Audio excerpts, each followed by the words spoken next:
Good day, everyone. I am Marijoy D. Tristeza, BSE SSFSC student, and I am going to talk about my report entitled Generalized Motor Program. So, what is a generalized motor program? It is a thought to develop or practice and provides the basis of generating movement sequence within a class of movements that share the same invariant features such as sequence order, relative timing, and relative force. It has three characteristics, namely um, movement time, movement amplitude, and the effectors. So along my discussion rather, I can or we can able to know those characteristics of generalized motor program. Novel movement produced.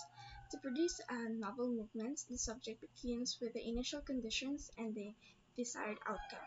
Given these two sources of information, he interpolates between past outcomes, as modified by the initial conditions, to determine the response specification that should be produced if the desired outcome is to be met. Thus, the subject can choose a complete novel set of response specification that will result in a novel movement. Notice that there is no necessity for a specific motor program to be stored for each movement that subject makes, and that the schema, in conjunction with the generalized motor program, can specify the response specification for a large number of movements of this type.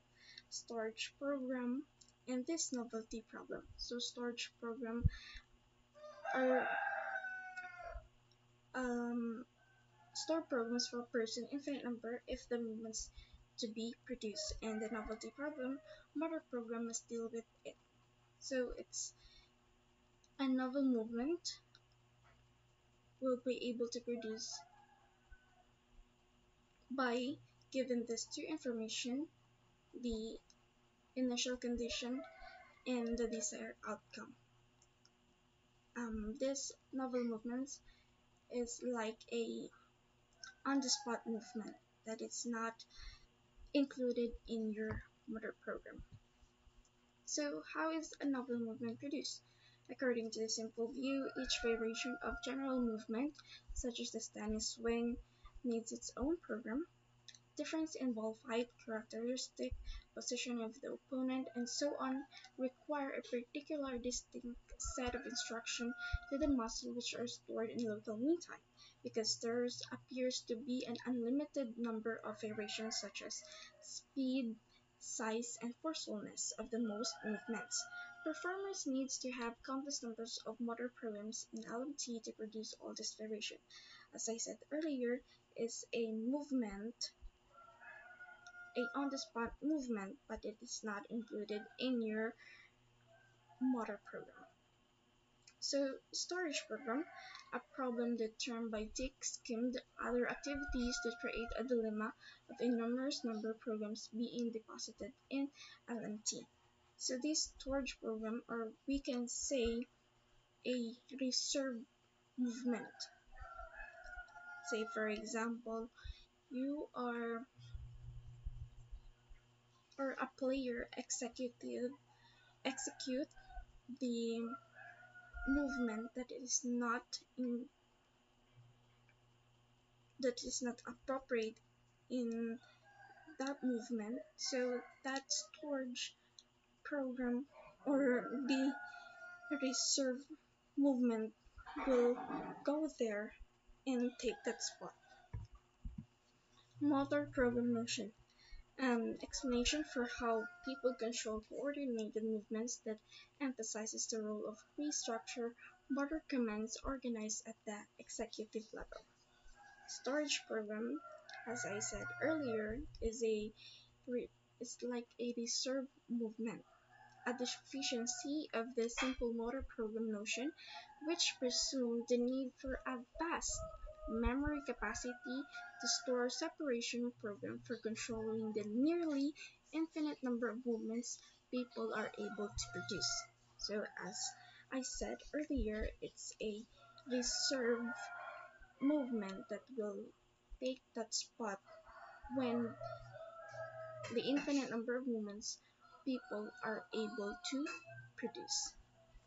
So when we say novelty problem, a deficiency of the simple motor program notion, which presumes that people are unable to produce movements or unpracticed variation of learned movements because they have not developed the specific motor programs for producing. Say, for example, um, novelty problem is like a late reaction or a response. So when you are playing or an athlete is playing, he or she thinking a movement that will help him or her to recover, but does not that goes well. That performer um, fell or doesn't get the desired goal of his mind, which is that's a novelty problem, a movement that is not unpracticed, and because of that they do not develop a specific program for producing. That's why it may cause them to fall or to not recover fast. So how can motor program output be modified? Generalized motor program, alternative ways of understanding program control, contains stored movement pattern can be modified slightly when executed, allow performers to adjust the movements depending on the environment demands. Say for example, you are taking an exam and there's a direction that it is a true or false, but if your answer is false, you have to put the right answer. So example of it is you are playing basketball and you are the one who are going to rebound the ball. So you're thinking of a way that how can you defeat or get that ball to that player too. So you are modifying your movement, which can create new movement, but not exactly new, but it's just a movement that can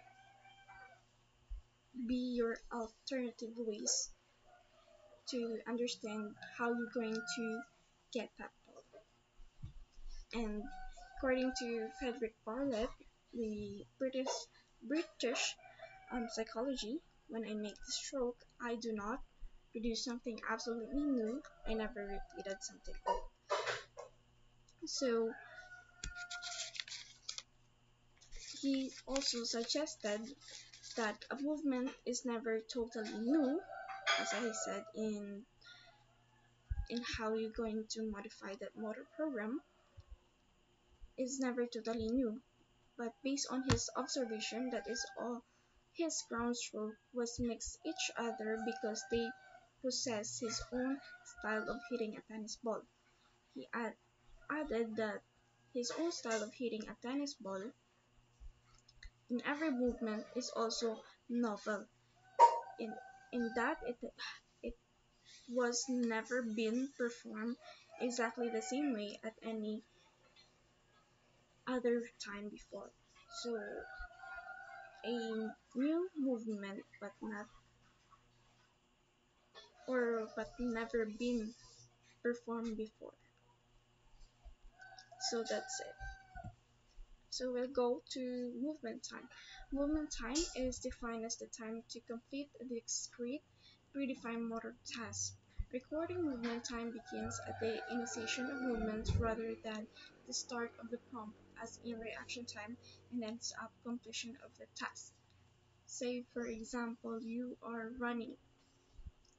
So you're you are thinking that you are going to start running at 6 a.m. in the morning and be back at 9 a.m. in the morning into your house.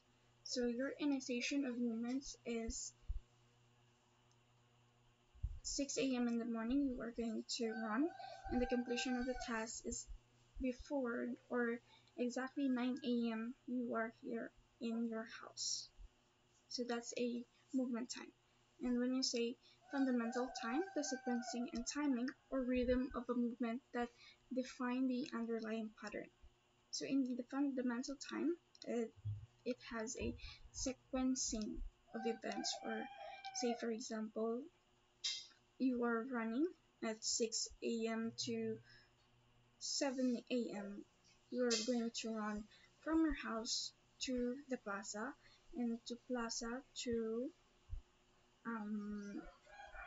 place that you want to, and so on and so on. That's a sequencing, and that's what you call fundamental time. Movement amplitude. This is another feature people can change when they perform the same action in slightly different ways. For example, you are writing a, your signature, and your first writing of your signature is good, and the second one you write it, and the third one you write it again. But as you notice, as you write and your signature, there's a few changes of it. It's not the same signature in the first one that you write or you written. So that's a movement amplitude. It's a movement that is new, but it's the same. So when say for example, you'd never know me, it's because I've changed a lot. But it's but it's still me. It's me, Mary Joy. So when you write a signature, you can,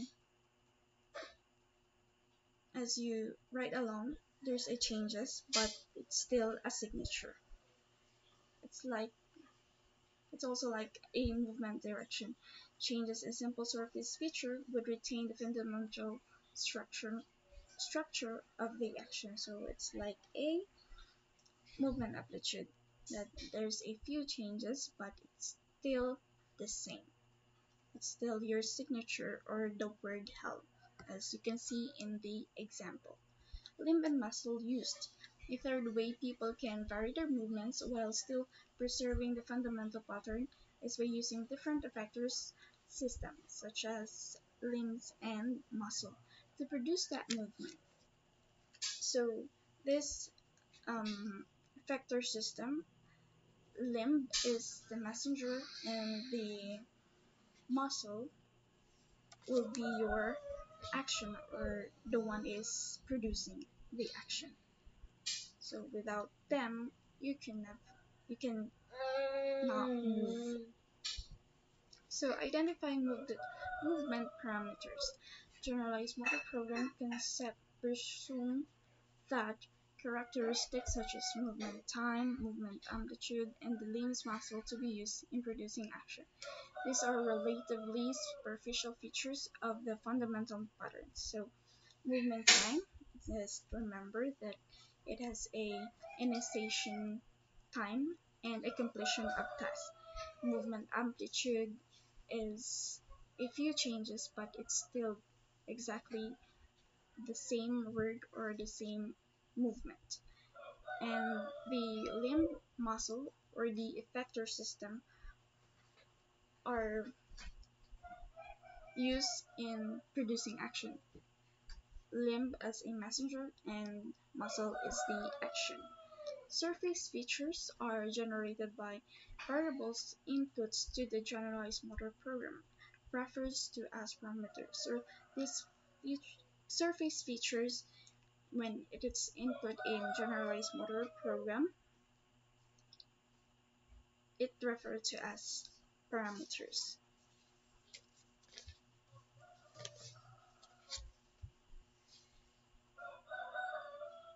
Summary allows the performers to modify their movements, movement time, and amplitude, and the effector need to produce movement.